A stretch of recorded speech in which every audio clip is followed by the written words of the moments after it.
Morning Tobago on Tobago Updates viewers. Well, we are chatting this morning with Mr. Stephen Harris, and he's the Managing Director of Secure Group for something new and innovative that's coming to Tobago, actually coming to Tobago today, from what I just found out.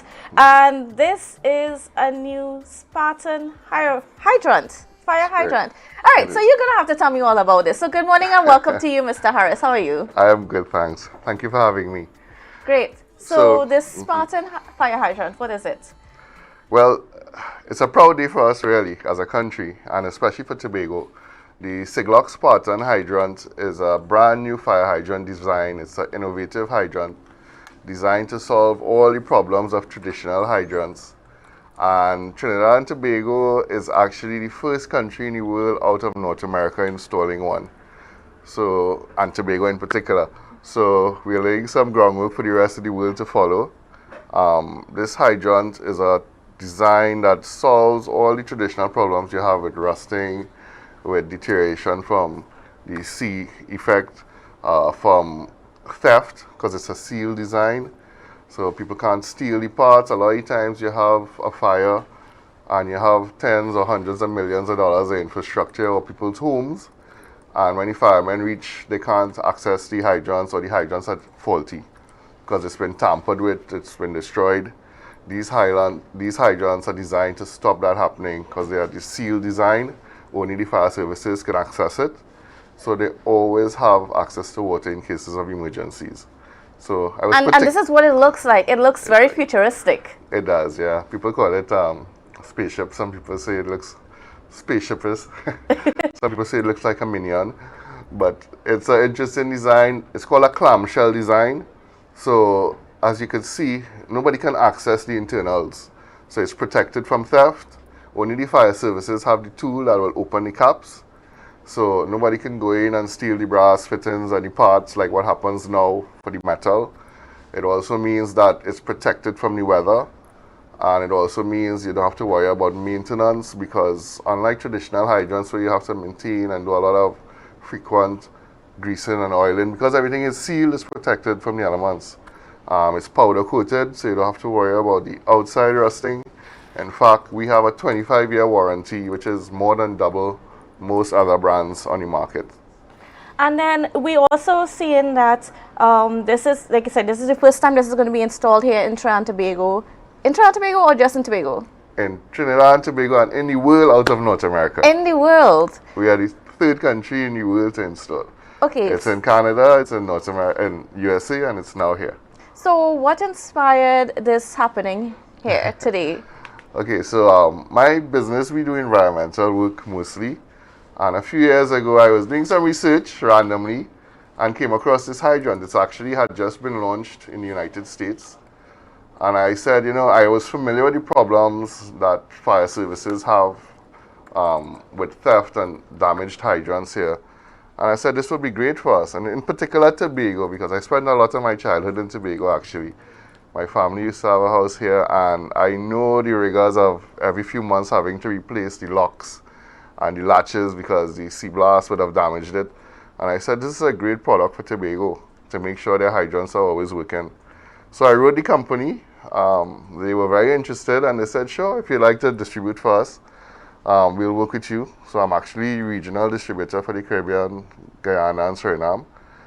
And they said, well, let's do this. So since then, we went, got it certified. It was a rigorous process to get it certified by the fire services on WASA here. We went through that process. So it's certified for use. And since then, we've been really trying to get customers to look at it as a better option. Unfortunately, we tend to buy the cheapest most times in our society, which means that things seldom last. When it comes to the safety of the public, firemen, and millions of dollars in infrastructure, I would think it's better to get something that's going to last than to just buy the cheapest. So we've been trying to get that message across to people. It really is a totally new design. They actually created a whole new specifications for hydrants based on this hydrant. And it's the only one in the world that meets it. So are we going to see more of these things going to be installed throughout Tobago? I would love to visit you very frequently. Actually, this is the first of 3 planned for this particular client. And I hope to be here very often to install many more, because I think Tobago is the ideal place for it to be rolled out because of the rigors you have with the sea and the effects of the sea blast. It could stand up and make sure your infrastructure is always protected. Tobago has so much beautiful infrastructure going up right now, and I want to make sure it's protected in that way. So we're hoping to see a lot more rolling out in both Trinidad and Tobago. And then what about in terms of working with the government, working with the THA and so on to make these happen, or even WASA, because I know WASA Yes. is in charge of the fire hydrants and so on. Well, WASA and Fire Services. And fire services, right. So both WASA and Fire Services were invited to the installation today. I know Fire Services have confirmed they will attend. WASA knows about the product because part of the approval process, as I said, is both WASA and Fire Services would have seen the hydrants, tested it, and we had to meet all their requirements to get approved. So they're both familiar with it. Yes, I do hope that the THA will come on board. We do have a rep from the THA coming today. He was quite helpful in organizing a lot of this for us, actually. So, I want them to see the product. I'm trying to sell something. I know I have the best product in the world. Certified best product in the world. And I'm hoping we could bring it to really help protect lives and infrastructure here. So the THA is going to be here, and I hope they like the product. And then what's going on also with some of the other services that you have available? Because of course you said you doing a lot of environmentally sensitive, friendly installations. Yes. So tell me a bit about what else? Yeah, as we do. Yeah. Okay, so my company does several things. In terms of services, we do shredding of documents, and we do destruction of expired foodstuff, pharma. But in terms of products, we carry the hydrants. We also carry one of the best lines in the world of waste and recycling bins. We are also agents for Glasgow International. So we have sold some of their bins as well in Trinidad. We haven't sold any in Tobago as yet, but I'm hoping some of the new developments might be interested in our bins. Again, it's higher quality products than what you generally get on the market. But you have a much better aesthetic, much better design features, just like our hydrants, and much better warranties and durability. So people looking for a classy product that will stand the test of time, they can check us. So we're hoping to roll out those waste and recycling bins as well. And then we do other environmental services. Actually, I think one of your upcoming guests is a business partner of mine. I was going to throw in that into the conversation. Have you been working with TRRI here in Tobago? I know Sean very well, actually. I'm surprised to see him come in just now.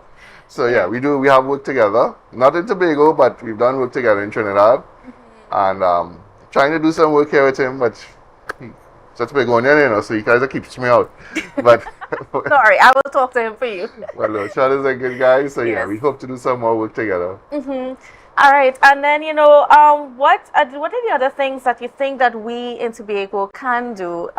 Just to make our operations, when it comes to, especially with the things that we install, when we look at the way how we construct and so on, make it more environmentally sustainable.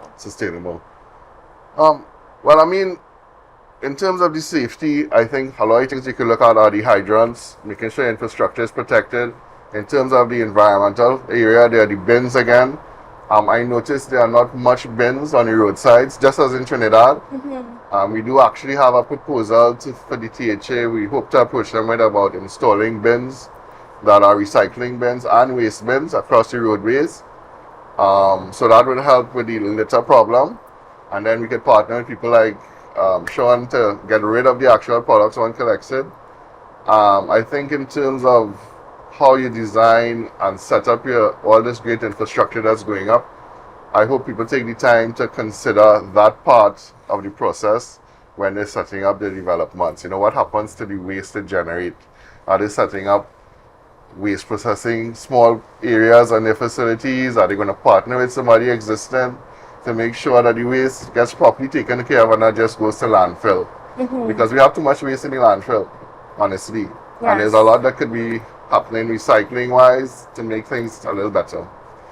And now for this new fire hydrant, because this is something that's pretty exciting, and definitely the design and everything of it looks so futuristic. Yes.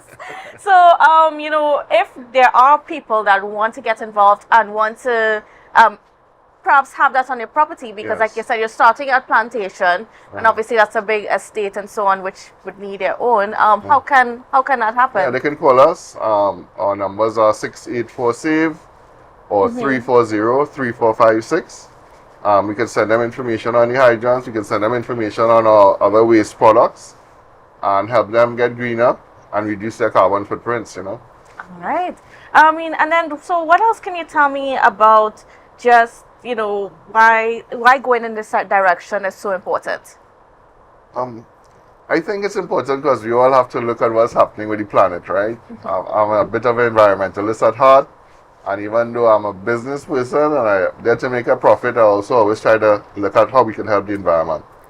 We actually started off as recyclers, so I was a competitor to Sean at one time, and I came out of that business hardcore and focused on this instead. It's a different part of the same environmental trust, but we now focus on, again, supplying products that would help and partner with other recyclers to take the waste products. But we really feel that all companies need to look at the impact they have, and there are a lot of companies out there willing to assist. We do environmental consultancy as well.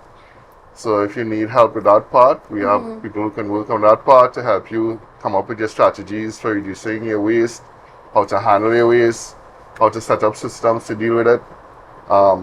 So we're willing to assist where we can.